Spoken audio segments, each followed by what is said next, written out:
واحدة بعتلنا بتقول أنا متجوزة بقالي 7 سنين. ربنا ما رزقنيش بخلفة، العيب مني. حاولنا كتير لكن إرادة ربنا فوق كل شيء.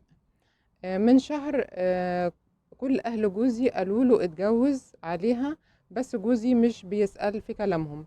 بس كنت بحس أما أشوف أولاد، أما يشوف أولاد أخواته يعني بيتغير شوية أو كده. ففي يوم لقيته بيقول لي تزعلي لو أنا اتجوزت عليكي علشان أخلف؟ فبصراحة سكاكين قطعت في قلبي، بس ودموعي نزلت كمان. فقلت له لا، ده حقك. انا مش هقدر امنعك، هو حاجة صعبة عليا، بس انا مش هقدر احرمك تكون اب. المهم اهله هيجوزوه، وجابت له والدته، جابت له واحدة قريبته. وعرفت انه خلاص ماشي في اجراءات الجواز. بصراحة حسيت يعني هو ما كانش محسسني بحاجة.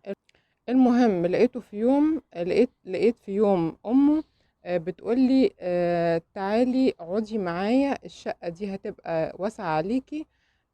تعالي اقعدي معايا وابني يتجوز فيها. طبعا انا رفضت، واما اتكلمت مع جوزي قال لي فيها ايه اما تقعدي مع امي وانا اتجوز هنا. استغربت ان ده كلامه، وان الشقة اصلا تمليك باسمي. ابويا ربنا يديه الصحة اداني من كذا سنة مبلغ. كنت ساكنة في شقة ايجار، وبعد كده لقيت جوزي. قلت لجوزي نجيب شقة بقى تمليك للزمن. وفعلا جبنا شقة، وجوزي قال لي دي حقك تكتبيها باسمك، وعاوز دلوقتي يتجوز فيها. على فكرة أنا مدرسة، مدرسة إعدادي، ومرتبي أحسن من جوزي، وبدي دروس، وعندي رصيد، يعني الحمد لله مستورة. بس حاسة بغدر من جوزي. طبعا أنا برضو حاسة يعني. تمام دلوقتي حاسة غدر من جوزي دلوقتي، وبيقول لي قدامك شرطين: يا اما تقعدي مع امي، يا اما تقبلي اتجوز معاكي، علشان ما عنديش مكان اتجوز فيه. يعني هو عايزك تقعدي مع امه وهو يتجوز في الشقة بتاعتك، يا اما يقعد يتجوز معاكي وانتي تبقي قاعدة مع ضرتك في الشقة بتاعتك. اوكي. طيب لا، ده هو مش يعني، ده في جبروت، يعني انا حاسه انه في جبروت. طيب تمام. تاني علشان انا مش مستوعبه: يا اما تقعدي مع امي خلاص، يا اما تقبلي اتجوز معاكي علشان ما عنديش مكان اتجوز فيه. قلت له لا، ولا ده ولا ده. تمام انتي هايله. لا ده ولا ده. من كام يوم لميت هدومه، من كام يوم لميت له هدومه في شنطة، وكل حاجة وكل حاجته، وبعتها عند أمه. وبعت له جواب مع البواب مقفول، وكتبت فيه كلمتين بس: عاوزة اتطلق. تمام. وجه أبويا وأمي قعدوا معايا في شقتي، ومنتظر الطلاق علشان هو كده باع 10 السنين. أنا كده صح؟ يعني بصراحة أنا مش قادرة، يعني مش عارفة أقولك إيه. والله سبحان الله، يعني الناس اللي هي ما بتقدرش العشرة، وما بتقدرش يعني الناس اللي دخلت حياتها وكانت الناس كويسة وناس، يعني انتي ما أذيتوش في حاجة وما عملتيش ليه حاجة وحشة، فهم يعني ما يبقاش ان هو رد الفعل ان هو يستغلك علشان هو مش لاقي مكان يتجوز فيه. ما هو ده مش يعني، ده مش مبرر ان هو ياخد شقتك او ان هو يقعد معاكي في شقتك ويجيب لك ضرة.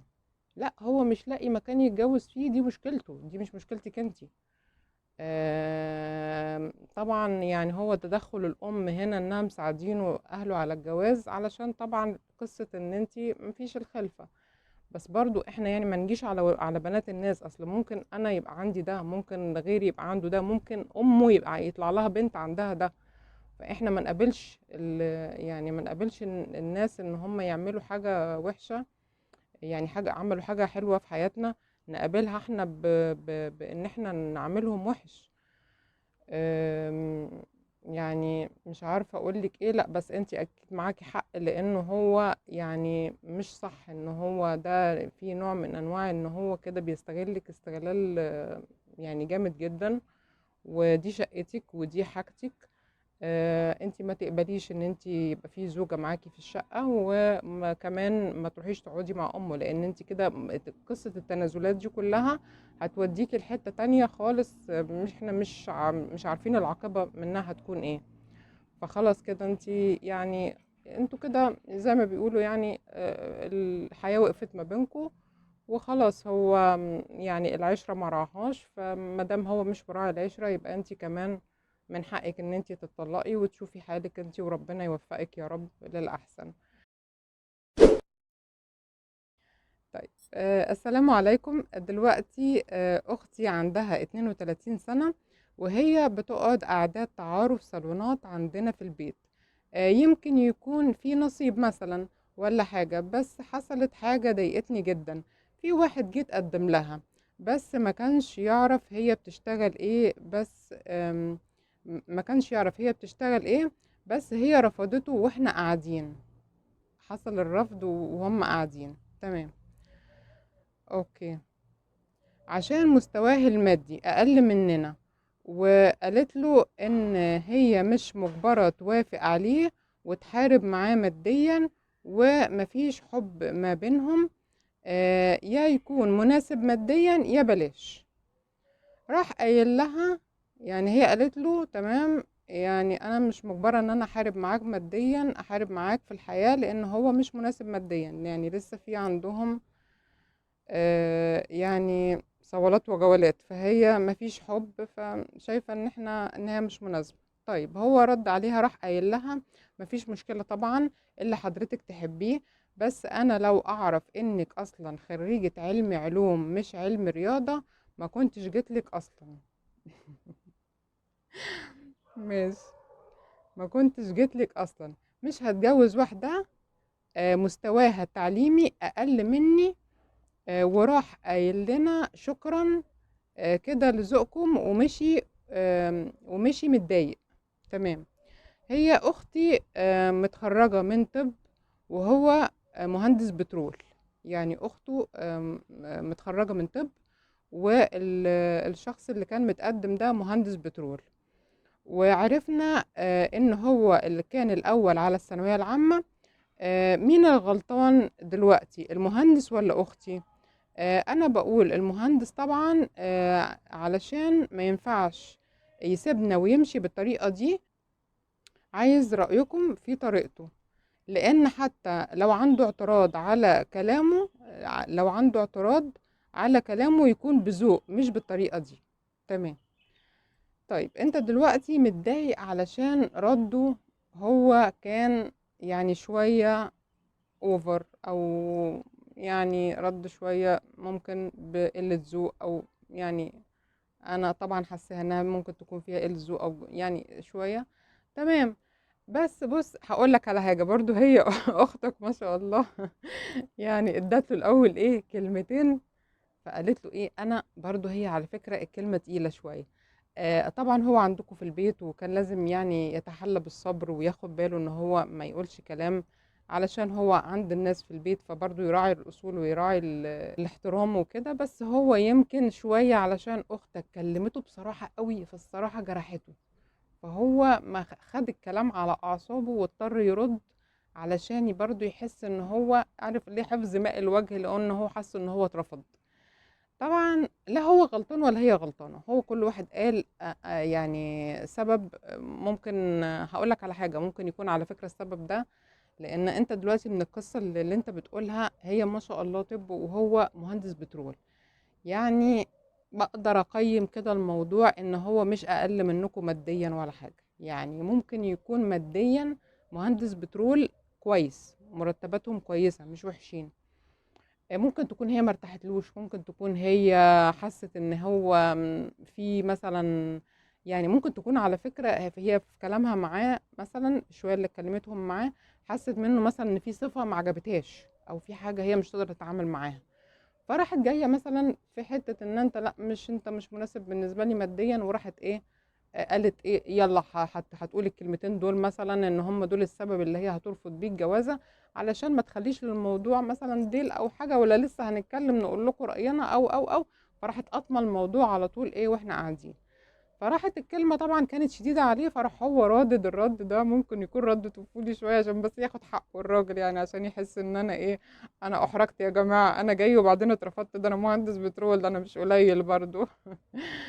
ف هما الاتنين، هو كل واحد يعني ما شاء الله عارف يتكلم عن نفسه. انا عايزاك انت برضو ما شاء الله اطمن اختك برضو، يعتمد عليها، فانت ما تتحمقش يعني وايه، وخليك هادي وعادي ان هو بيحصل كده، ما فيش مشكلة. هي بس هي قالت كلمة فهو رد كلمة، خلاص ما فيش مشكلة، وعادي الطريقة ما فيهاش خروج عن حدود الأدب.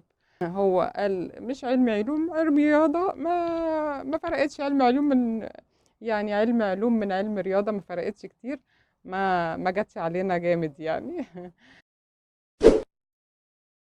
معانا السؤال بيقول معلش، معلش يا جماعة استحملوني شوية في اللي هقوله.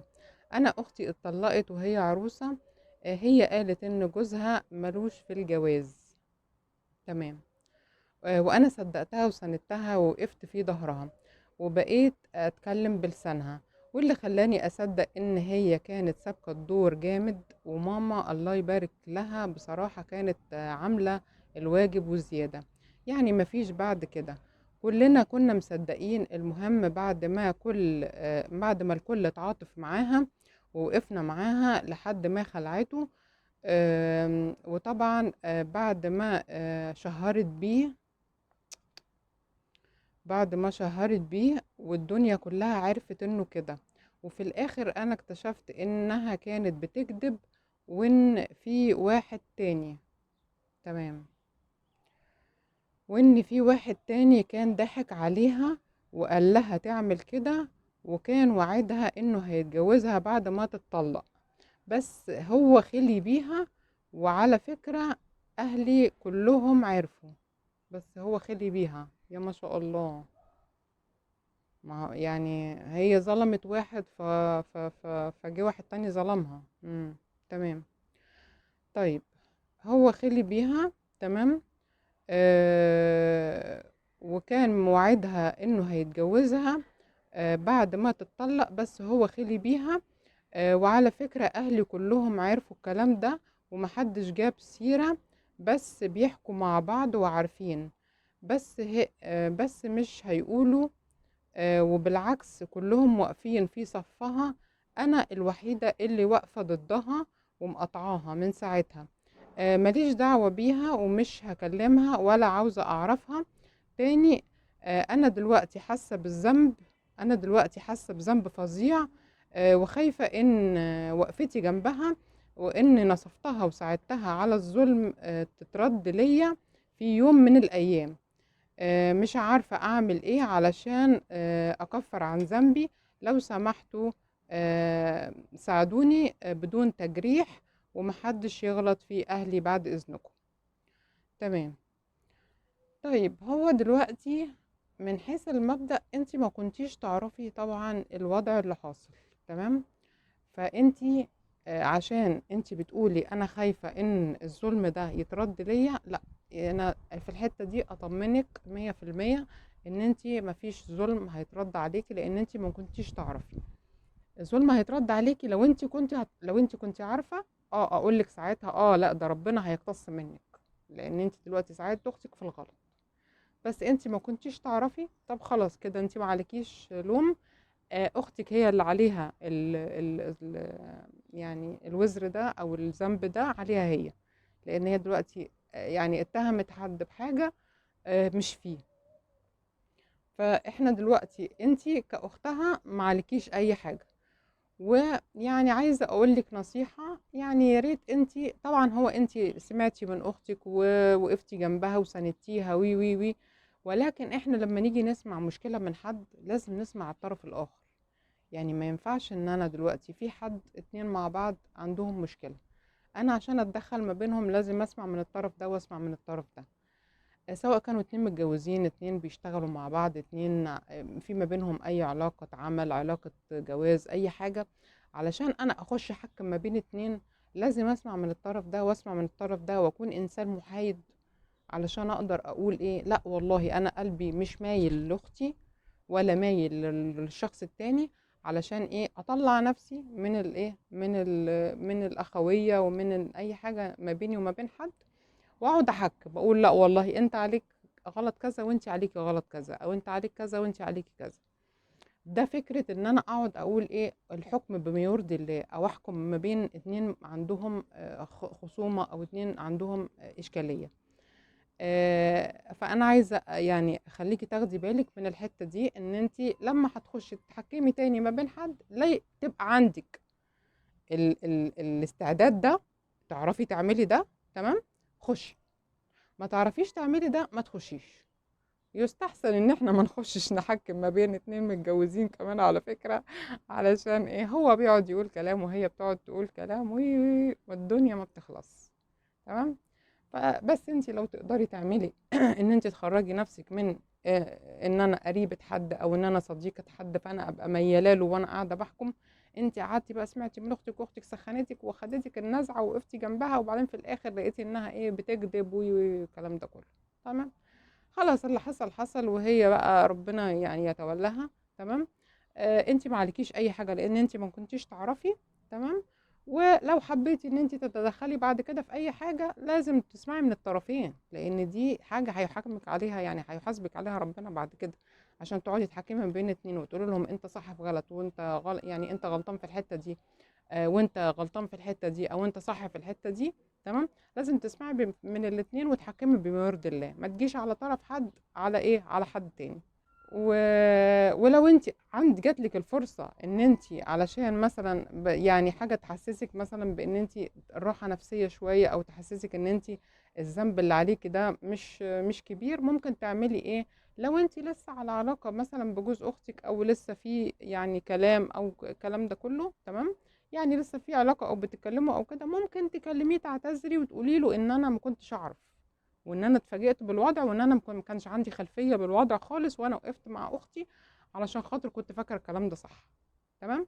فده هيخرجك برضو ويحسسك بالراحه النفسيه لو تقدري تعملي ده ومتاح بالنسبه لك.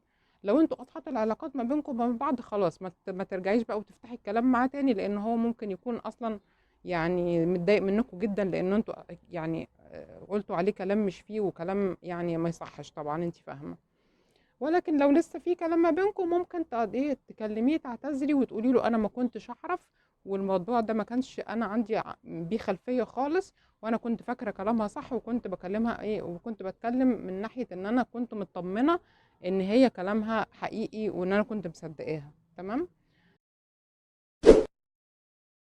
انا مش عارفه افكر، ده على طول داخله في الموضوع، واحده بتقول لنا انا مش عارفه افكر هل امي صح ولا غلط؟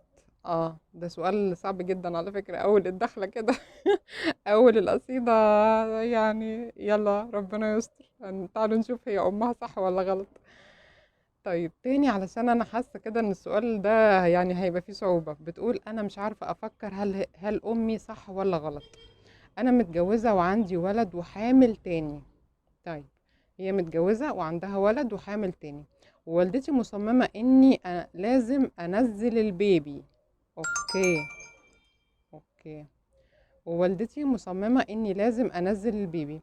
هي شايفة اني مش قد بيبي تاني، غير انها كل حاجة خاصة بابني متدخلة فيها، زي اللبس والاكل والنوم وكل حاجة، لدرجة ان جوزي بدأ يزهق. تمام. بس ساكت علشان بيحبني. والدتي قالت لي لو كملتي الحمل ده انا هاخد الولد غصب عنك، وكان قدام جوزي وضحك وقال لها هتكمل الحمل طبعا. يعني جوزك يعني انتوا متفقين مع بعض على الحمل التاني ده وانتوا مكملين فيه. طب تمام تمام ماشي. هي دلوقتي هو تدخل الام ده انا مش فاهمة سببه ايه. طب نكمل. والدتي قالت لي لو كملتي الحمل ده انا هاخد الولد غصب عنك، وكان قدام جوزي وضحك وقال لها هتكمل الحمل طبعا. قالت له بتضحك؟ طيب انا عاوزه اشوف بنتي هتسمع كلام مين وتختار مين فينا. لا هي ليه كبرت الموضوع؟ ماما كبرت الموضوع جدا. طبعا هي بتقول لنا دلوقتي انا لو اخترت امي جوزي هيطلقني طبعا، ولو اخترت جوزي هخسر امي.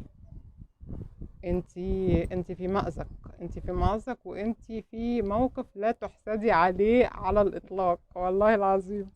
مش عارفة ليه هي ماما مكبرة الموضوع. طيب بصي هقولك، هو يعني أنا من ناحية الأم إحساسي بيها بيقولي مثلا إن هي خايفة عليكي وقلبها على مصلحتك، وإنها مثلا حاسة إن ممكن طفلين في وقت قريب الاتنين ورا بعض ممكن ده يكون صعب عليكي إن انتي تقدري تراعيهم وتخلي بالك منهم وكل الكلام دوت.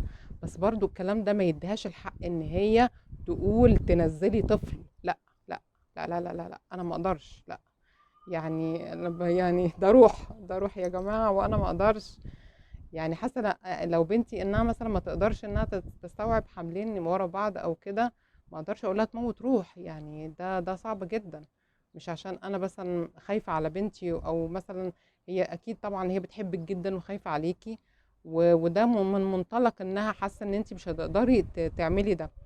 بس هقول لك طيب على حاجه، احنا دلوقتي الحل ان احنا الوقت، الوقت هو اللي هيحل لك مشكلتك. احنا دلوقتي علشان نفضل محافظين على ان جوزك يبقى مبسوط وانت تكملي حياتك زي ما انتوا مرتبين مع بعض ومرتبين، اكيد انتوا مرتبين حياتكم وعارفين انتوا الخلفة هتيجي ورا بعض ازاي وهنخلف كام طفل وهنعمل ايه، فاكيد انتوا مرتبين حياتكم. هنكمل الموضوع وهنمشي فيه ايه عارفه بقى، بطريقه ان احنا نسوف كده ونعدي الوقت ونقول ايه، الله ده احنا رحنا عملنا مثلا سونار لقينا الطفل بقى فيه روح. فاحنا مثلا هي ممكن تكون معتمده على الفتره الاولانيه، لو احنا لسه الطفل ما يعني ما دبتش فيه الروح، فساعتها الشيوخ بيتحل الموضوع ان احنا ننزل الطفل او كده. فلو احنا قلنا ان احنا الطفل اتدبت فيه الروح وان هو دخلنا فيه ان القلب بدأ ينبض وان هو بدأ يظهر معانا في السونار، يبقى معنى كده ان احنا هنحرم بقى فكرة النزول الطفل. فهنجيبها بقى من الحتة دي، ان هي هتيجي هتعرف خلاص ان الطفل ده اتكون وبقى فيه نبض وفيه قلب وفيه كلام ده كله، فهنقول ان كده بقى فيه حرمانية ان احنا ننزله. تمام. دي مرحلة هنمشي لغاية الحتة دي. لقيناها برضو مثلا في كلام كده رد فعل او هنقول ايه، لا والله احنا مثلا برضو ممكن نكون حاولنا مثلا ان احنا نلاقي دكاترة تنزل، بس ايه، لا مثلا مفيش دكاترة بتعمل الكلام ده دلوقتي. ده خلاص الكلام ده اتمنع في مصر واتمنع، وان احنا ما ينفعش نعمل كده، وان ده فيه الدكاتره بيقولوا ده خطر على صحه الام اصلا، وده حقيقي ده خطر على صحه الام ان انت تعملي ده دلوقتي، وان انت تعملي اجهاض وتنزلي طفل، ده خطر اكبر من ان انت تكملي الحمل نفسه. يعني ده هي كده مش واخده بالها ان هي بتحطك في خطر اكبر، ان انت لو كملتي الحمل اهون لك والله.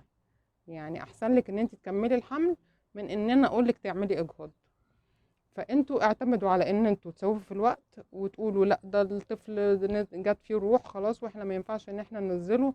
بعد شويه لا ممكن احنا حاولنا مثلا نلاقي دكاتره ننزل، والدكاتره ما فيش حد بيساعدنا في الكلام دون. خلاص فهي هتلاقي ان انت عايزه تنفذي كلامها، ولكن مثلا ما فيش حد بيساعدك ان انت تعملي الكلام ده. فخلاص يبقى انت ما ما وقفتيش ولا قصاد كلامها ولا قصاد كلام جوزك، ولا نصرتي ده ولا نصرتي ده.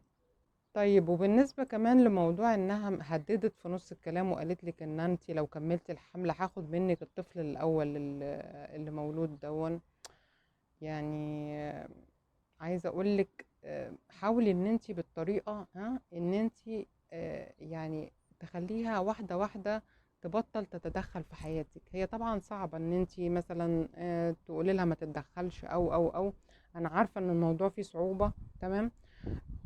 ولكن هي المفروض تيجي منها هي، ما تجيش منك انت. يعني هي ما تتدخلش وتسيبك انت تعيشي حياتك وتعملي يعني تجربتك وتشوفي انت ايه الصح وايه الغلط وتتداركي حالك والكلام ده كله.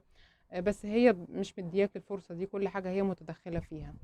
فالتدخل الاوفر ده احنا يعني ما بنحبذهوش وما بنرجحوش. حاولي انت بطريقة تكون يعني ما فيهاش احراج ليها، وما فيهاش يعني انها تزعل منك برضو علشان دي امك. فحاولي ان انت واحدة واحدة تقفلي قصة تدخلاتها في حياتك. حاجة معينة هي بدأت تتدخل فيها، لا يا ماما مثلا انا بعملها بالطريقة الفلانية، ما تقلقيش مثلا انا هظبط الحاجة الفلانية.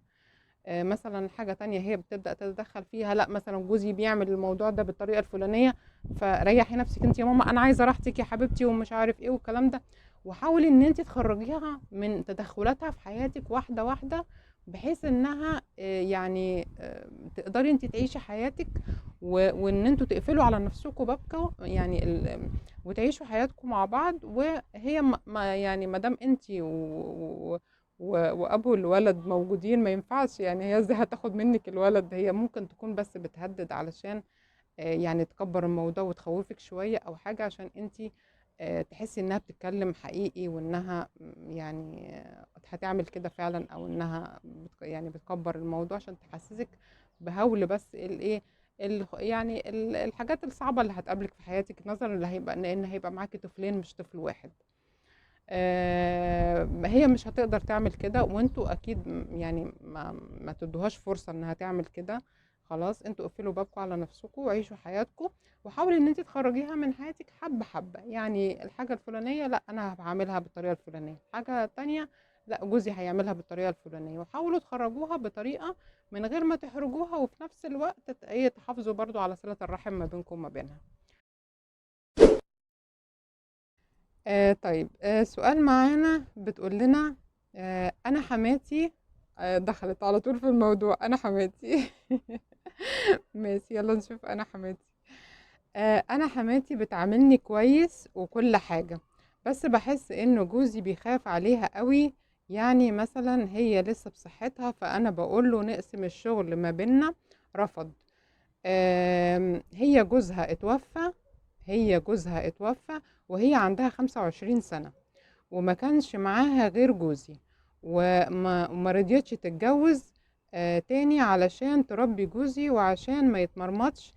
آم، بس انا حقيقي زهقت. طيب هي دلوقتي يعني ست والله ما قصرت، يعني هي جوزها توفى وهي عندها 25 سنة، حماتك دي يعني.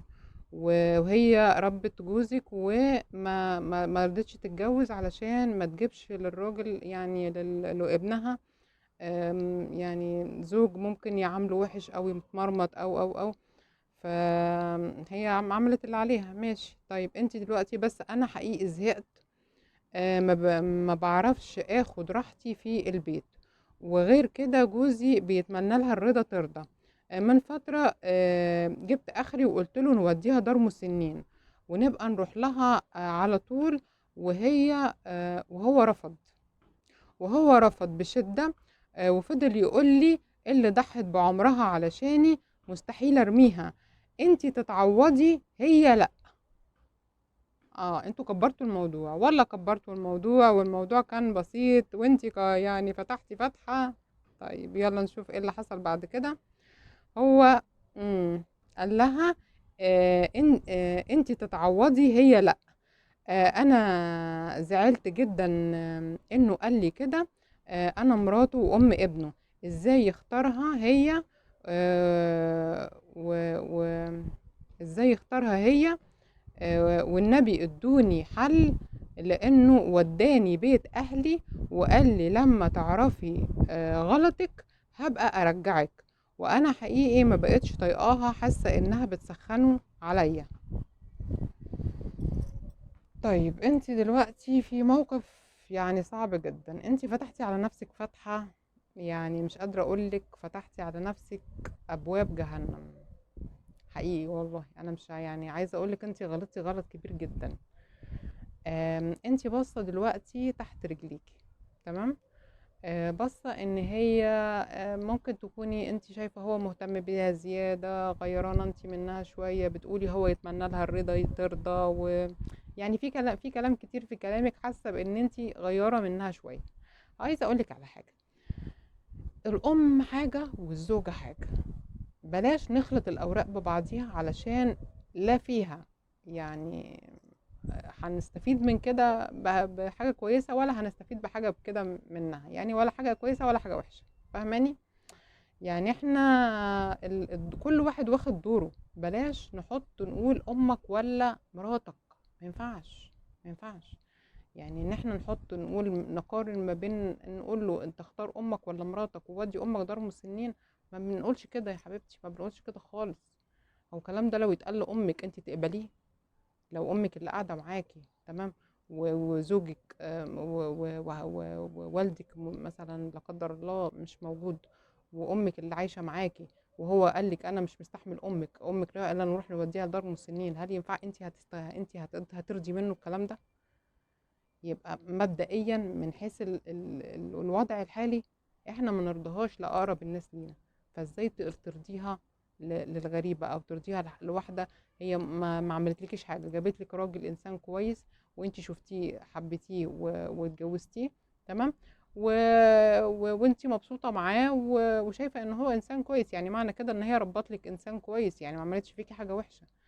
فانت لازم يعني انت بقى هقول لك على حاجه، انت حاسه ان انت مش مرتاحه في بيتك ومش واخده راحتك، ما نقولش هي تروح دار مسنين، ما نقولش كده خالص. نقول ايه؟ نقول احنا مش حاسين بان احنا واخدين خصوصيتنا واخدين راحتنا في بيتنا، احنا نشوف شقه تانية. لو قدرنا نشوف شقه تانية قريبه منها، علشان برضو انت تعرف تزورها وتسأل عليها وتاخد برضو حسها وتشوف لو هي محتاجه حاجه. تمام. واحنا كمان ناخد راحتنا، نعيش في بيتنا براحتنا. انت ليكي ايه؟ ليكي خصوصياتك، انا معاكي، انا معاكي، انا معاكي قلبا وقالبا في خصوصياتك. تعيشي حياتك براحتك من غير ما حد يتدخل فيها، حماتك ما تقولش اعملي لابنك كذا، اعملي سوي لجوزك كذا، اعملي ما اعرفش ايه كذا. لا، ليكي خصوصياتك انا معاكي فيها. تمام.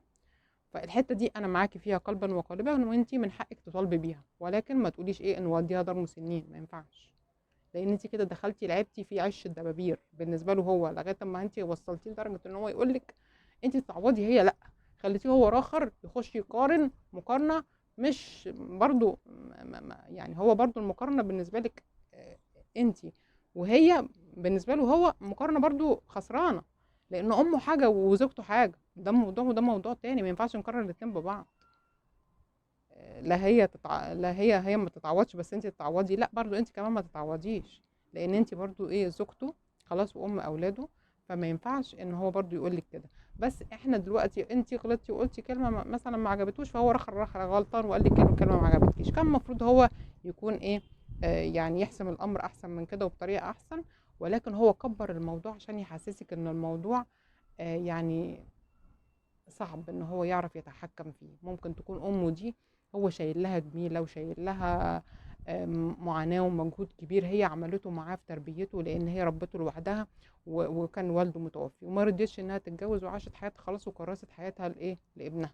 انت دلوقتي دخلتي الحياه دي وعارفه ان فيها يعني ام زوجك دي هتبقى حد خلاص شريك معاكي في الحياه، انت عارفه الكلام ده من الاول، وانت داخله عارفه ان ده ابن وحيد، وان امه ملهاش حد تاني غيره يسأل عليها. فانت دلوقتي معلش، يعني انا هقولك على حاجة خلاص، من تجربتك من تجربتي انا في الحياة، ومن تجربة الناس اللي سبقونا، ومن تجربة كل الناس اللي احنا بنشوفها، اعملي انت كمان للحياة اللي جاية، بلاش تبصي تحت رجليكي دلوقتي. انت باصه دلوقتي ان انت عايزه راحتك وعايزه حالك وعايزه ان انت تعيشي حياتك، انا معاك ان انت تعملي كل الكلام ده، بس خلي ابنك كمان، انت عندك ابن تمام، خلي ابنك كمان يبص ويشوف ان ابوه بار بامه، عشان هو كمان يبقى بار بيكي لما تكبري. فاهماني؟ تمام. الحته دي خلاص، بصي لبعدين، بلاش تبصي لتحت رجليكي، بصي لبعدين، ده هينفعك فيما بعد، ان ابنك يشوف ابوه وهو بار بامه، ويتعلم منه، ياخد باله من امه ازاي، خلاص عشان ابنك كمان يبقى بر بيكي. حد بعت لنا بيقول لي انا انسان مطلق وعندي 4 ابناء عايشين مع مامتهم. انا مش هقول اني مظلوم، لان حقيقي ارتكبت اخطاء كتير في حياتي، و في حياتي في حق نفسي وفي حق اسرتي. طيب تمام. المهم بعد حدوث الطلاق وأنا بحاول إني أكون غير مقصر مع أبنائي في التعامل وفي المصاريف،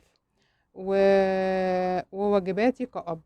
اشتغلت كذا شغلانة، ويعتبر كل دخلي موجه للأبنائي، كل دخلي موجه لأبنائي، وأي أمور أخرى خاصة بيهم زي الأوراق الرسمية والإجراءات الدراسية وأي شيء حكومي أنا اللي بعمله ليهم، ومش مخلي أمهم تعمل أي حاجة في الأمور دي. طب كويس جدا. بروح ليهم أشوفهم أو أقعد معاهم مرتين في الأسبوع، وأحاول على قد ما أقدر أعمل اللي عليا رغم إمكانياتي المحدودة ماديا، والحمد لله. طيب ربنا يوفقك يا رب. المشكلة إن أم أولادي مش بتعاملني كويس، ودايما شايفاني مقصر، ودايما بتعايرني وتعاتبني على اللي فات، وتجيب الأحداث القديمة، وإن أنا دايما السبب في أي شيء سيء حصل على مر السنين، ومحسساني بالذنب المستمر دايما. كلامها كله في شكل من أشكال اللوم المتواصل، وبيوصل أوقات للإهانة. لا، الإهانة دي صعبة جدا. طيب، أنا منكرش إني أخطأت زمان ومعترف بكده، لكن بقالي سنين بحاول أعمل اللي عليا وعلى قد ما أقدر، وعلى قد ما أقدر، لكن أنا حقيقي مش عارف أتعامل معاها إزاي، لأني خلاص أصبحت حاسس وشبه مقتنع إني شخص سيء. انت من حيث المبدأ، يعني انت حد شايف ان انت اخطأت زمان وتداركت اخطائك وبتحاول ان انت تحسنها دلوقتي، وبتشوف انت عليك مسؤوليات ايه وتشيلها. فانا بصراحة لا، يعني انت مش شخص سيء ولا حاجة، انا بحييك ان انت انسان عرفت غلطتك فين وعرفت اخطائك. والإنسان يعني زي ما بيقولوا كده، احنا بنعرف ال يعني بعيد عننا يا رب، بنعرف المرض فين، بنعرف فين الشفاء. فبنعرف المشكلة عندنا فين، أو الخطأ عندنا فين، أو الصفة اللي مش حلوة فينا ايه، وبنحاول نشتغل عليها.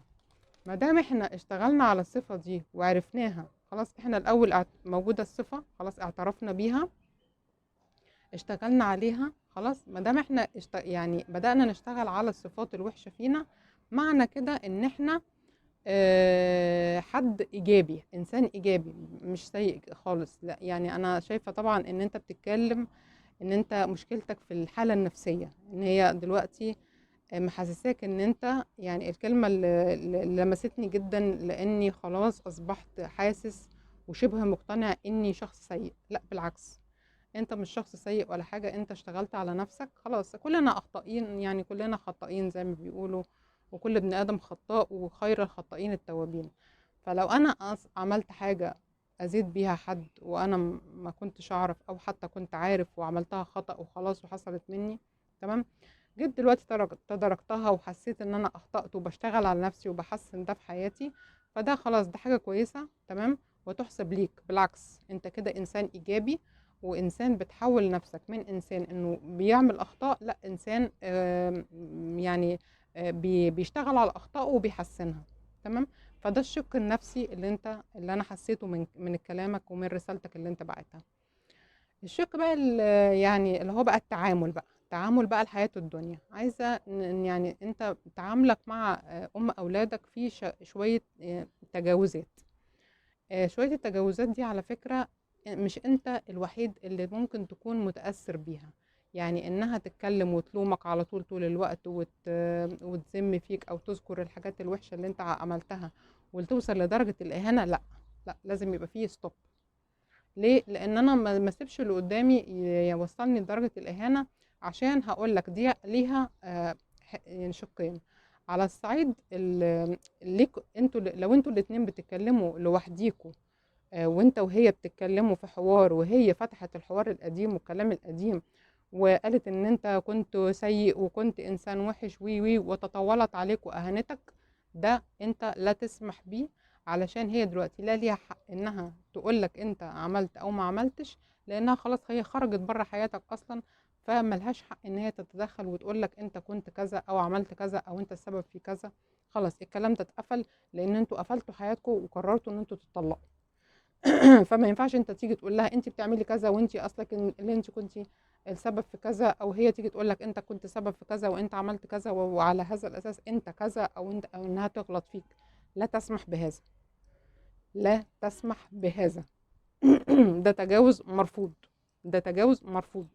لو التجاوز ده حصل منك انت ليها، هي هترفضه، لان هي لو غلطانه في شيء هي مش هتسمح لك ان انت تغلط فيها او ان انت تهينها. تمام. فالتجاوز ده منك ليها لو انتوا على الصعيد لوحدكم مرفوض. تمام.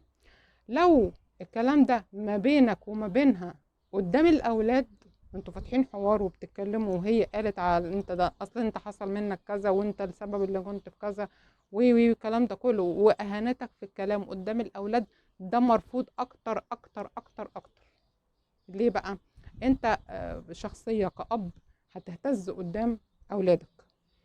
ولازم انت تفضل محافظ على أبوتك ليهم، وعلى درجة إن أنت تقدر يبقى ليك مهابتك وليك صداقتك اللي معاهم وليك طريقتك اللي بتتكلم فيها معاهم على مر يعني مراحل الأولاد.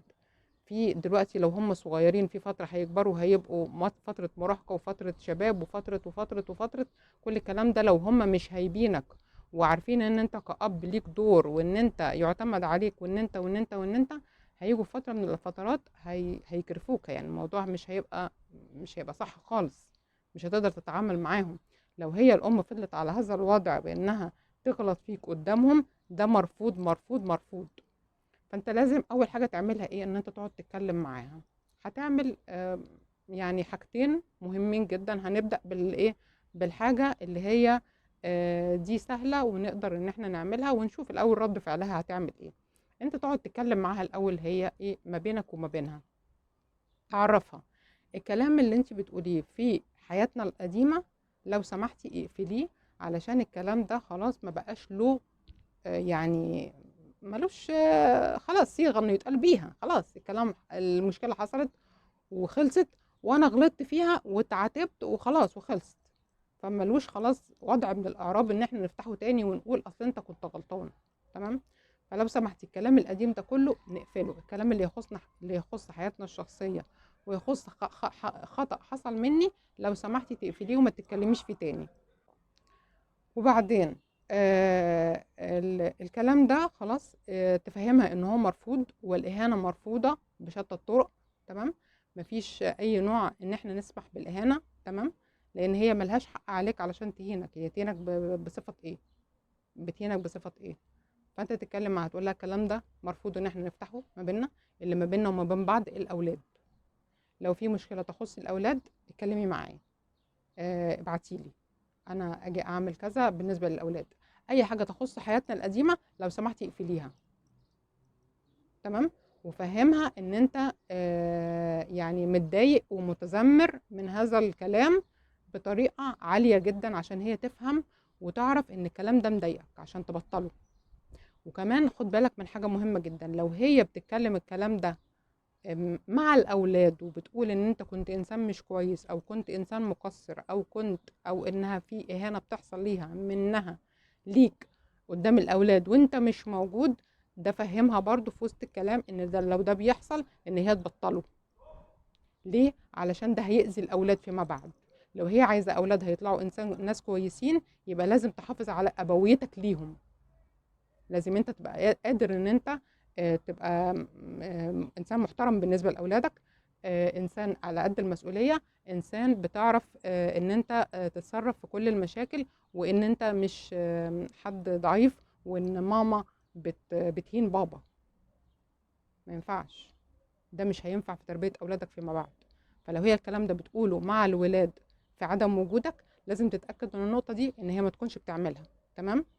فانت هتقعد معاها تقول لها ان انت ما لو سمحتي المواضيع القديمه دي كلها هنقفلها خلاص وما نتكلمش فيها تاني، والاهانه مرفوضه.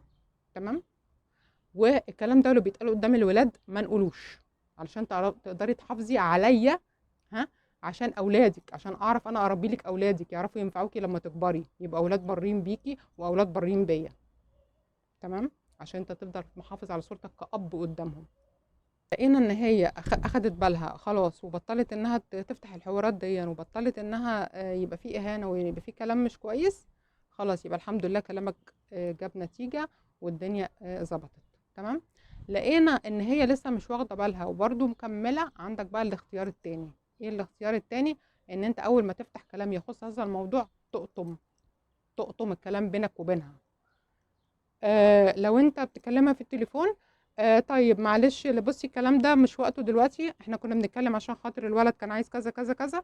انا معلش مشغول، عندي حاجه مهمه لازم اعملها، فلان بيندهلي عشان الشغل او حد بيندهلي، فانا مشغول ومش هقدر اسمع الكلام اللي انت بتتكلميه في الموضوع ده، وانا كلمتك وقلت لك لو سمحت ما نتكلمش في الكلام ده تاني، مع السلامه، طيب هشوفك بعدين، وتقفل. تقطم. تقطم، ما تديهاش فرصة انها تتكلم. هي لما بتخليك انت بتسمع الكلام وبتديها فرصة ان هي عمالة تتكلم وي وي وي وتقول انت عملت وانت عملت وانت عملت وانت عملت وتوصل لدرجة الاهانة عشان انت قاعد بتسمعها. انما انت لما هتقطم مش خلاص، هي هتلاقي ان انت مش مديها فرصة انها تتكلم وتسمعها، خلاص هتقفل هي الكلام. لو انت موجود عندهم في البيت والولاد قاعدين او مش قاعدين وهي فتحت معاك الحوار وبتتكلم معاك وقالت برضو كلام من دون وحصل تاني نفس الحوار، خلاص، وبدأت انها تغلط فيك او ان في لوم او ان في اهانة، طب معلش احنا قلنا الكلام ده لو سمحتي ان احنا نقفله، وانا عندي موعد مهم لازم انزل، فهستأذنك انزل اعمل مشواري، ولما هرجع بكره بقى نبقى نشوف موضوع الولاد اللي كانوا عايزينه في كذا كذا كذا. فتعرف هي بقى في الوقت ده ان هي وقفت مثلا حاجه كنت انت هتعملها للولاد، بان هي فتحت موضوع ما كانش له لازمه يتفتح، وانت رحت مستأذن وماشي، وعرفت، وهي كده يبقى عرفت ان انت الكلام ده بيضايقك، وان الكلام ده انت مش هتسمح بيه يتقال تاني. خلاص، فانت هتبدا تشتغل على الايه، على النقطتين دول، ان انت تتكلم معاها الاول وتفهمها ان الكلام ده غلط، ما يتقالش ولا قدامك ولا قدامهم ولا قدام الولاد، ولا انتوا ولا هم ولا انتوا لوحدكم ولا قدام الولاد، ما تسمحش بيه. ونمره اتنين، لو الكلام ده برضو رجع يتكرر تاني، انت ما تسمحش بقى، ما تسمعوش، تقطم الكلام معاها وما تديهاش فرصه انها تفتح الكلام ده وتكمل فيه. حد بعت لنا بيقول انا رحت اقابل خطيبي، بمسك فونه لقيت في شات بينه وبين واحدة وكلام زي الفل. هي بعت لنا بتقول كلام زي الفل. ماشي، لقيت كلام زي الفل في الشات وكده. طيب، المهم ما قلتش حاجة، ورحت عاملة تسجيل شاشة، خدت سكرين شوت، عملت تسجيل شاشة للشات وبعته لنفسي، وما اتكلمتش معاه في اي حاجة، وجبت اكاونت اخو البنت وبعتله الشات اللي بين اخته وبين اللي كان خطيبي. قب عليكي، قب عليكي والله العظيم. وكلمته من ايميل فيك باسم راجل، وقلت له الولا مبوظ سمعة اختك وحطيت التاتش من عندي. لا جامدة جامدة. وقلت له الولا مبوظ سمعة اختك وحطيت تاتش، شوية تاتش من عندي. اوكي. تاني يوم لقيت خطيبي متجبس. جامدة جامدة. وما تشوفش ملامحه، بسأله مالك، قال لي عملت حادثة. دي حادثة جامدة جدا، دخل في واحد. في واحد بلعه. وبعت الشات لنفسي من نفس الايميل، وقلت له انا مبعوت لي كلام بينك وبين واحدة، انا مش عاوزاك وربنا يجيب لي حقي منك، بس انا صح ولا غلط؟ لا انتي صح، انتي قادرة على التحدي والمواجهة، انتي جامدة. لا بصراحة ما شاء الله عليك. يعني بصي هقول لك، هو انت تمام يعني. الحاجات دي طبعا ما ينفعش ان احنا نقعد نكلم اكتر من واحدة في نفس الوقت وهو يقعد يكلمك وهو كده، ما دام هو خاطبك يبقى ما ينفعش نتكلم واحدة تانية. وكلام زي الفل زي ما انت بعت كده، لا ده موضوع كده كان يستاهل ان هو يخش في القطر اللي هو دخل فيه. بصي لا عندك حق والله، الوضع لا صعب جدا. انا هسيب الموضوع ده بقى لاصحابنا وحبايبنا في الكومنتات، هم يقولوا لك رايهم ايه الاحسن، انا مش عايزه. هو كفايه العلقه اللي خدها من القطر اللي دخل فيه. اصحابنا بقى وحبايبنا في الكومنتات هيقولوا لك رايهم ايه. حد بعت لنا بيقول ايوه، ايوه انا. ايوه انا بتجوز علشان اتخدم. اوكي من اولها كده. في دخلة جامدة يا جماعة. ايوه انا بتجوز علشان اتخدم وارتاح في بيتي. مراتي تغسل وتطبخ وتمسح وتساوي وتربي العيال و... وتغير لهم وتحميهم وتدرس لهم وتسمع الكلام وتحترمني وتقدرني. هي وعيلتها. اوكي. لا ده في موضوع كبير يا جماعة، طب نركز مع بعض. ويشيلوني فوق راسهم. اوكي وتديني اكبر حتة في الفرخة. حلوة دي. حلوة. وت... وتغرف لي الاول. وتقول للعيال ابوكم نايم، وهقول لابوكم وما تعملش لا كبيرة ولا صغيرة الا لما ترجع لي ونضيفة ومنظمة ومفيش في حياتها غيري انا وبيتها وولادها.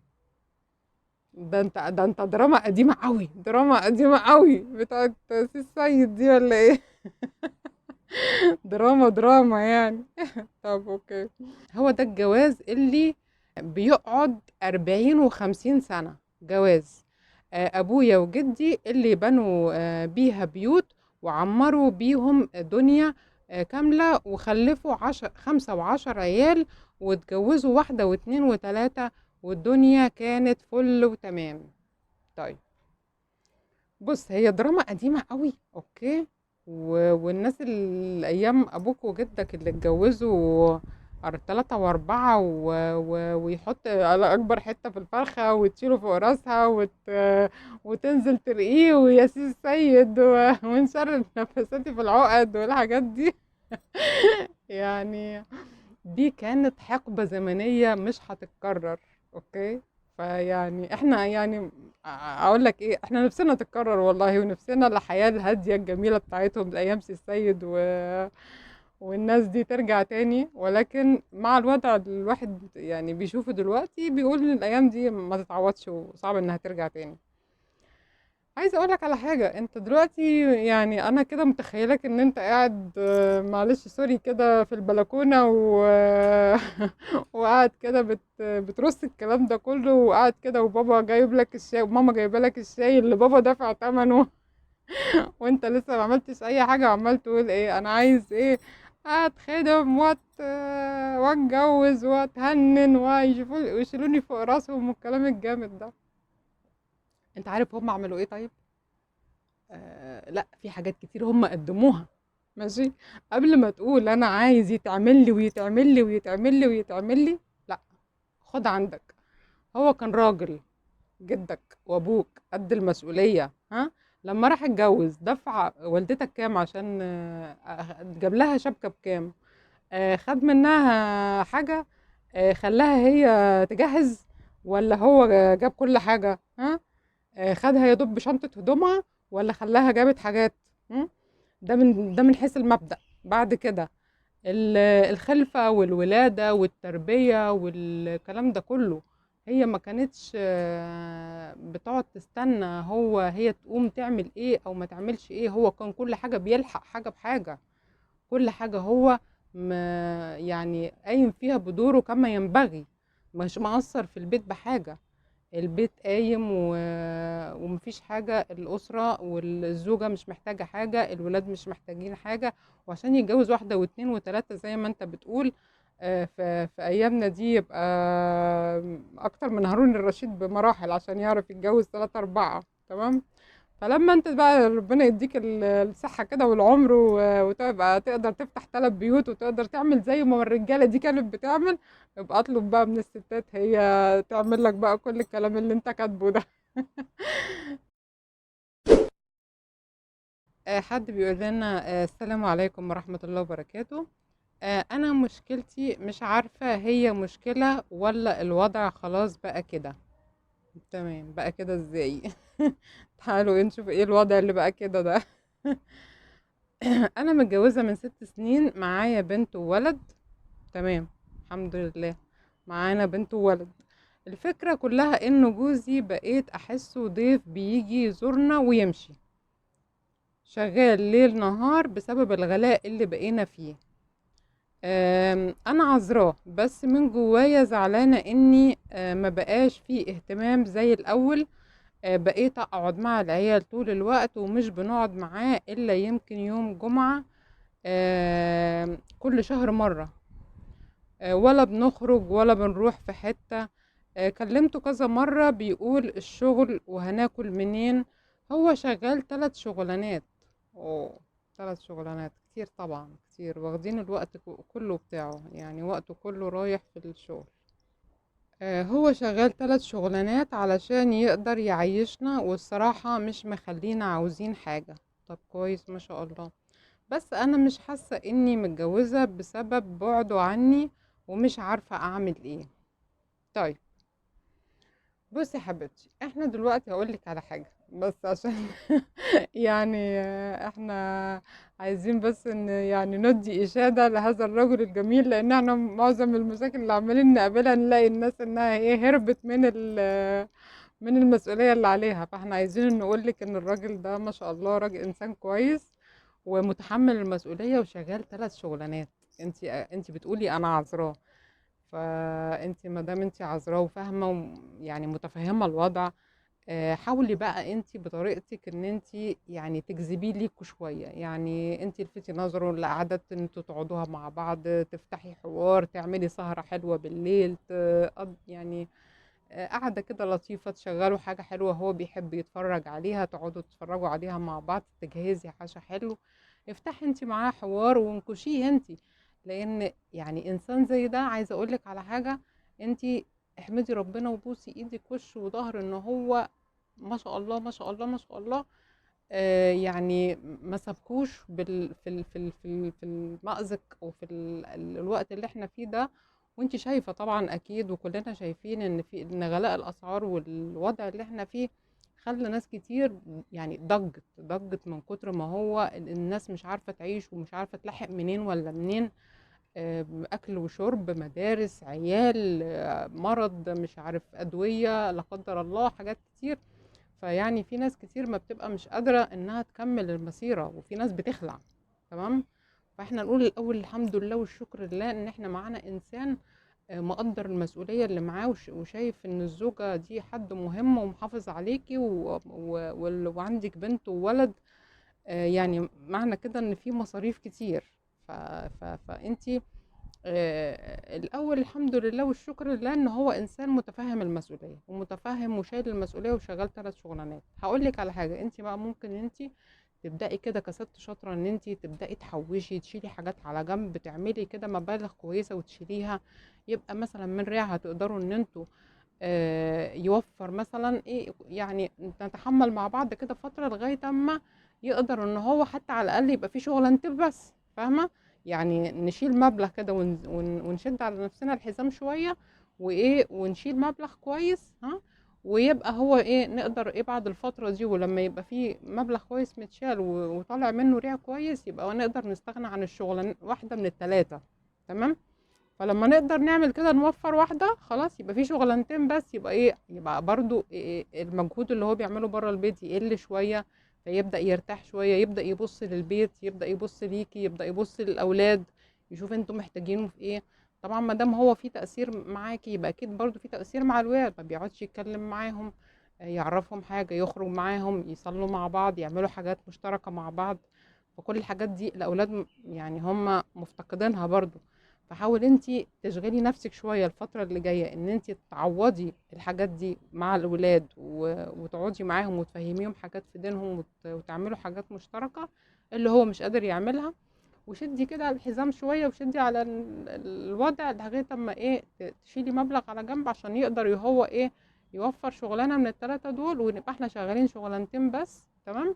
ويقدر بعد كده ان هو ايه في الوقت بقى اللي فاضل يقدر يشوفك بقى ويشوف الاولاد، ونقعد مع بعض ونعمل قعدات حلوه ولطيفه. وانت بقى وانت رايحه كده وانت جايه كده اعملي سهرات حلوه لطيفه، انكشيه، نخشيه، عرفيه كده ان في ناس قاعده معاك في البيت، ها. يعني الحاجات دي اللي برضو الرجاله يعني يستاهلوا ان احنا برضو ندلعهم شويه، ما دام هو راجل كده محترم وعارف المسؤوليه بتاعته، ندلعه بقى. حد بعت لنا بيقول انا جوزي ضربني. اوكي، على طول دخلت في الموضوع، ماشي. انا جوزي ضربني ضرب مهين قوي، وشدني من شعري ورماني قدام باب الشقة. ايه ليه كل ده؟ وتف عليا، يا ربي. وانا حامل في الخامس، والسبب كان تافه. رحت عملت فيه محضر وتقرير طبي، وبعدها بيومين عرفت ان ايده انكسرت من كتر ما ضربني. يا ربي. يعني هو ده ضربك ضرب ما يعني فظيع لدرجة ان هو ايده اللي انكسرت من كتر ما ضربك؟ طيب ماشي، عرفت ان ايده انكسرت من كتر ما ضربني، وركب مسامير وشريحة. اوكي. انا وركب مسامير وشريحة. واحد صاحبه كلمني على اساس ان اجري واروح له المستشفى. انا كل اللي عملته لما عرفت رحت اتنازلت عن المحضر على اساس ان كده ربنا جاب لي حقي. اوكي، انتي فكرتي فيها انه كده ربنا، يعني ماشي، بس كون انتي استعجلتي كده ان انتي نزلتي عن المحضر واحنا مش عارفين هو الدنيا هتكمل ايه. يعني الضرب اللي هو ضربهولك ده وانتي بتقولي السبب تافه، طب السبب ايه ان هو يضرب كده لدرجة ان هو اللي ايده انكسرت من كتر ما ضربك ومسامير وشريحة؟ طيب تمام، نكمل. مش مستوعبة فكرة اني ارجع واخدم واحد عمل فيا كده، مع العلم ولا حد من اهله فكر يجي يصلح بينا، وكل الناس قالت له ده ذنب مراتك. تمام. انتي عايزة ترجعي ولا هو عايز يرجعك ولا ايه؟ انا في حاجات واقعة في النص. ماشي. مع العلم كل اما كنت اتعب او يحصل ليا حاجة عمره ما خدمني. يعني هو من زمان وهو بطريقته عمره ما خدمني. كان يقول لي نادي على سلفتك، حتى مش كان بيوافق اروح عند اهلي يخدموني. وايدي انكسرت من كام شهر. وهو ولا شربني بق ميه. كنت بعمل كل حاجة وانا متكبسة. طيب، انا صح ولا غلط؟ اهلي زعلوا مني علشان اتنازلت عن المحضر. بصي، انت دلوقتي يعني صح ولا غلط؟ ده هيرجع لان انت عايزه تعملي ايه. يعني انت عايزه تكملي معاه، ولا عايزه تسيبيه، ولا عايزه تعملي ايه؟ بالكلام اللي انت بعتاه، مع ان في حاجات مثلا واقعه في النص. انا مش عارفه ليه هو ضربك، ايه السبب التافه اللي هو ضربك عليه ضرب المبرح الفظيع ده، اللي هو على اساسه ايده هو كمان انكسرت وركب مسامير وشريحه؟ مش معقوله يكون سبب تافه. انا مش عارفه ايه هو السبب. تمام. وانت ما بعتيش ايه هو السبب، وانت بتقولي من وجهة نظرك ان هو سبب تافه. تمام.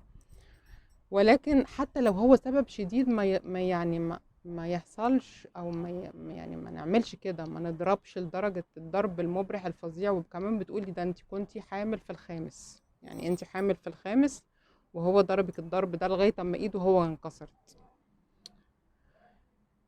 انت عايزة تكملي معاه. انت كده عرفتي هو طريقته ايه. هو ولا بيخدم ولا بيسأل ولا عنده احساس، ولا حد هيتغير في الحتة دي. تمام، عشان تبقى عندك خلفية. يعني انا عايزة اقول للناس بس معلومة لو سمحتوا. الناس اللي بتدخل حياة ناس وفاكرة ان هي بعد ما نتجوز الحياة هتتغير وان الناس دي هتتغير وهتبقى حلوة، لا. يعني ده مش اكيد. يعني عايزة اكد لكم ان ده مش اكيد يا جماعة، لو سمحتوا، ده مش اكيد. هو دلوقتي ما بيحسش ومش مبين اي اهتمام، وما بيسألش وما بيعملش وما بيسويش، ولما نتجوز بقى هيهتم وهيسأل وهيحس ما ده ما وعدكيش بيه. تمام. فهو هيفضل على طريقته دي، ولا هو بيهتم ولا هو بيسأل، ولا انت تعبانة يقوم يديكي بق مية، يقولك روحي خلي سلفتك تساعدك. حتى مش عايز يوديكي عند اهلك هم يخدموكي. طيب، يعني هو ولا بيرحم ولا بيسيب رحمة ربنا تنزل. فمن يعني لو انت عندك دلوقتي، على حسب انت تفكيرك، انت عايزه تعملي ايه؟ انت عايزه ترجعي له، ده طريقته. عايزه تكملي معاه بالطريقه دي، اشربيها بقى، انت حره.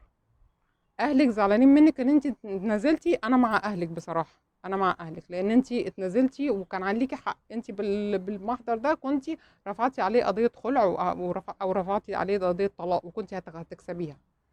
لانه ان واحد يقوم يضرب واحده في الخامس، ولغايه اما هو ايده تتكسر ويتجبس ويتعمل له مسامير ويتعمل له شريحه، ده انت كنت هتاخدي فيها يعني من اول جلسه هيامر لك بالطلاق على طول. لان ده مش طبيعي، مش تعامل بني ادمين. ليه يضربك الضرب ده؟ فانتي كده غلطانه فعلا في حق نفسك. انا مكان اهلك بتفكيرهم، لا انتي غلطانه. والمحضر ده لو انتي قعدتي فكرتي مع نفسك وان انتي طريقتك دي طريقته دي اللي هي مكملين اللي هو هيكمل معاكي بيها، انتي هتقدري تستحمليها، خلاص ارجعي له وعيشي بقى معاه بطريقه الضرب والشتيمه والتهزيق ده. تمام. لقيتي نفسك مش هتقدري تتحمليها، لا اسمعي كلام اهلك، ارجعي اذا كان ينفع ان انت تعملي المحضر تاني. تمام. وبالورق اللي عندك اللي انت اثبتي فيه الحاجات اللي حصلت لك من الضرب، الحاجات الحوادث اللي حصلت في جسمك اللي حصلت لك من الضرب، طلعيها الاوراق دي تاني اللي كانت في المستشفى وارفعي المحضر تاني. وانا من رايي ان انت تسيبيه، لا يعني هو طريقته هتفضل كده، الضرب والشتيمه والتهزيق وقله الادب. وبعدين بعد لما هتخلفي هيضربك وهيضرب اولادك بقى بالمره. يعني السويقه دي هتكمل كلها كده على طول. مادام ضربك وسمح لنفسه كده، ولا حد من اهله جه اعتذر عن اللي حصل، ولا حد من اهله تدخل في الموضوع ووقفه عن اللي هو بيعمله دون، وهو هيفضل مكمل معاكي بالطريقه دي. لو انت عايزه تعيشي في السويقه دي اوكي، بس لو انت مش هتقدري تكملي بالوضع ده، تشاوري مع اهلك، لان اهلك شايفين مصلحتك. اهلك عندهم حق ان هم يزعلوا منك ان انت اتنازلتي عن المحضر، لان انت كان ليكي حق وانت اتنازلتي عنه. وانت لو رجعتي كملتي معاه وخدمتيه، وانت بتقولي انا مش متصوره ان ارجع اخدم واحد ضربني وهزقني وعمل فيا كل دوت، انت عايزه ترجعي تخدميه بعد بعد اللي حصل ده كله؟ في حد بعت لي بيقول خطيبتي للاسف جالها مرض عضوي خطير. يا ساتر يا رب، ربنا يشفيها يا رب، ربنا يشفيها.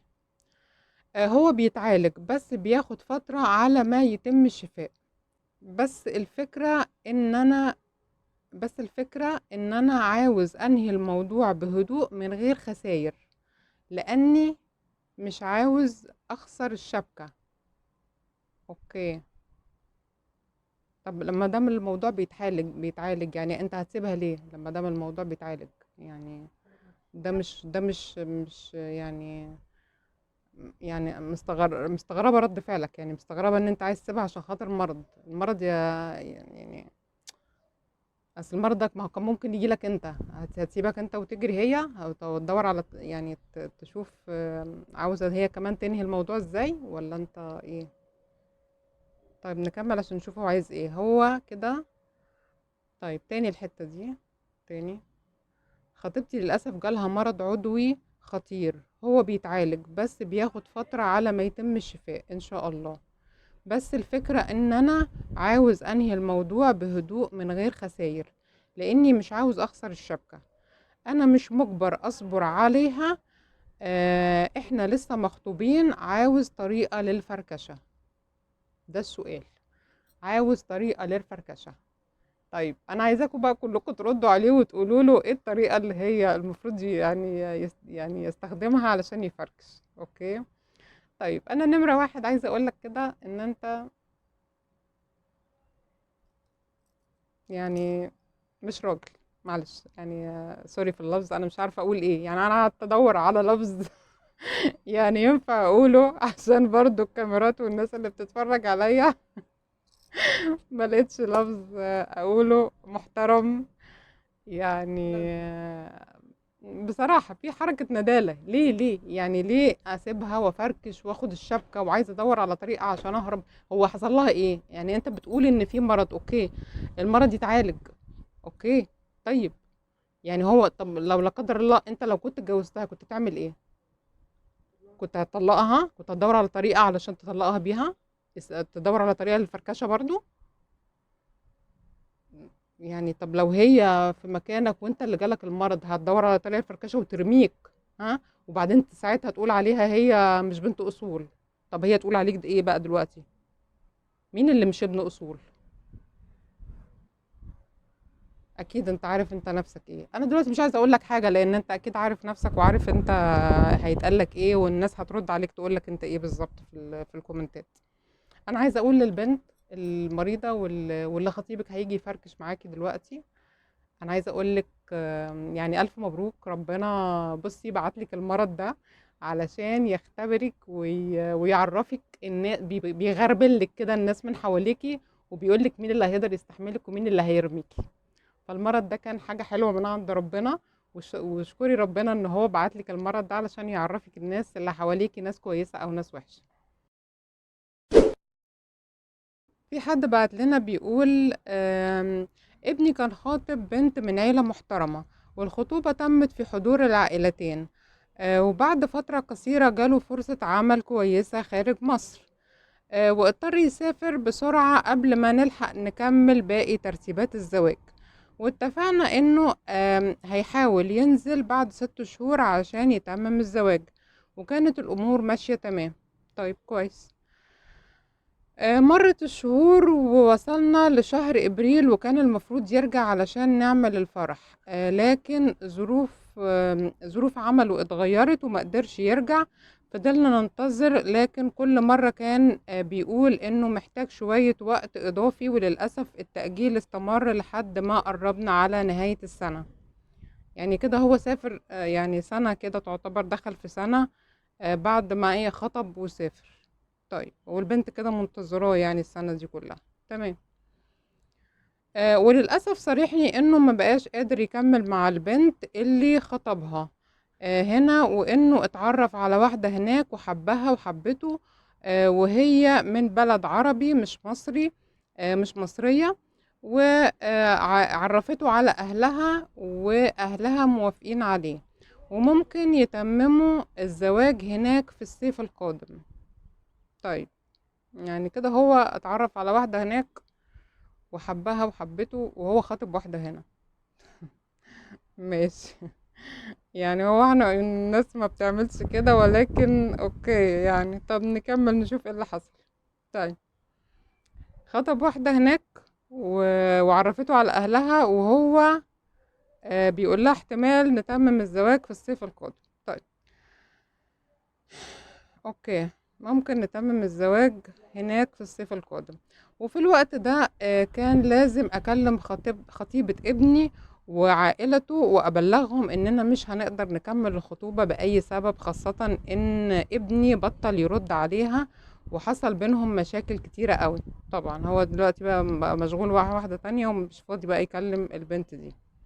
ولازم طبعا الام تعرف الاسرة وتعرف البنت ان هو مش عايز يكمل. تمام. وانا عاوزة احافظ على مصلحة ابني، واهم حاجة راحته. المهم كلمتهم فعلا، وبعد كلام كتير اتفقنا على انهاء الخطوبة بشكل ودي. طب كويس جدا. حصل ايه بعد كده؟ لكن حصلت مشكلة بعد كده، وهي ان الشبكة اللي كانت خطيبة ابني لابساها، قالوا انها ضاعت اثناء سفرها ما بين محافظتين، ومش قادرين نفهم ازاي ضاعت. كانت دبلة ومحبس وانسيال وخاتم، ازاي كلهم يضيعوا؟ طبعا بعدين فهمنا انهم مش عاوزين يعطونا الشبكة. انتوا عايزين الشبكة بعد ما ابنك يعني قعدها كل ده سنة، ودلوقتي اتعرف على واحدة تانية، وهيتجوزوا في الصيف القادم، وما بقاش يرد عليها، وهي البنت قاعدة مستنية هنا، وانتي رايحة تتخانقي معاهم وتطلبي منهم الشبكة؟ طيب نكمل. فهمنا انهم مش عاوزين يعطونا الشبكة. عملت لهم محضر، ولما عرفوا بيتفاوضوا معانا نتنازل ويدفعوا نص تمنها بالجرامات، واحنا طبعا ما وافقناش لحد ما رجعوها. آم، لما فضحتهم في البلد وقلت عليهم سرقوا شقة ابني، وعملت لهم محضر، وكنت بوري صورة المحضر لكل الناس من غيظي منهم بصراحة. لا إله إلا الله. طب ليه كده؟ ماشي. بعدين حصل ايه دلوقتي؟ انا في حيرة. اوكي ده السؤال بقى. دلوقتي انا في حيرة. انا حاسة اني عملت اللي عليا، وحاولت احل الموضوع بشكل ودي ومعرفتش. وبعد ما عملت كل ده عشان ارجع حق ابني، خايفة اكون ظلمتهم او ظلمت البنت، ومحتاجة رأيكم. هل فعلا انا عندي حق في اللي عملته؟ عشان مش عاوزة مشاكل بين العائلتين بعدين، لما ابني ينزل ويعرفوا انه اتجوز هناك او حتى خطب واحدة تانية هناك. يعني بصي، هو انتي آه، يعني بصراحة عملتي حاجات صعبة جدا. لا لا لا لا، يعني طب معلش، هو ابنك اصلا اللي غلطان. يعني هو الولد المفروض دخل بيت وخطب البنت واتكلم عليها وفي خطوبة ومرتبنا الجواز ورتبنا الوقت بتاع الفرح، وبعدين جات له سفرية وسافر يشتغل والبنت قاعدة هنا منتظراه.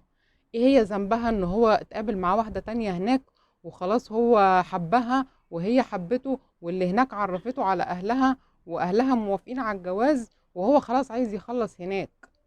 ده كده يعني مش صح منه، ده كده مش رجولة.